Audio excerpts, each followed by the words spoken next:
Guys, magandang araw po. So gusto ko lang sana i-share po sa inyo na starting this week, nag-start tayo noong Thursday. So Thursday and Sunday po tayo mag-upload po ng mga testimonies po. Ayan, hindi lang sa akin kundi sa ibang gumagamit po ng RF3 World products po. At saka gusto ko lang sana i-share din po sa inyo na kasi ang kapastoran po mga lingkod po ng Diyos ay wala pong sweldo po monthly. Yan po sa church, sa kabagan ng Diyos, biyaya ng Diyos, sila po yung nagtalaga ng buhay kasi nakita nila na kailangan po ng Panginoon ng tulong sa pag-akay po ng kaluluwa. Okay po? So sa biyaya ng Diyos, tinuruan tayo ng Panginoon para makatulong din po sa mga lingkod. And yan nga po dahil nakikita ko, naririnig ko sa malalingkod, yung na-high blood, 'di ba?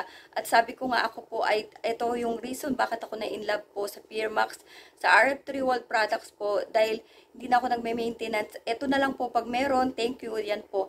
So meron kasi siyang calming effect.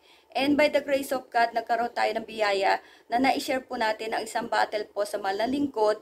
Sa ngayon, di ko na siya naririnig po na nagre-reklamo. Yung parang high blood ba, nakikita mo yung high blood niya, kalma na siya. Yan po. So, yung nangyari po sa akin by the grace of God. And, eto nga, tong channel na to, yung isang page ko po, ang layunin talaga, tumulong po sa mga nangangailangan, sa mga may sakit. Nangangailangan, hindi po ako magbibigay ng pinansyal kasi may MLM po to.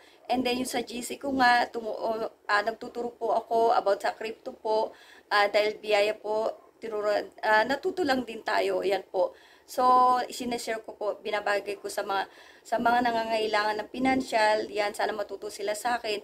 Dahil sa buhay ko nga, natutunan ko sa chair, sa salita ng Diyos, tatlong bagay. Tumulong tayo sa mga nangangailangan po, pinansyal. Kung may extra, talaga ako. Pero yung kaalaman ko, sinashare ko po sa kanila.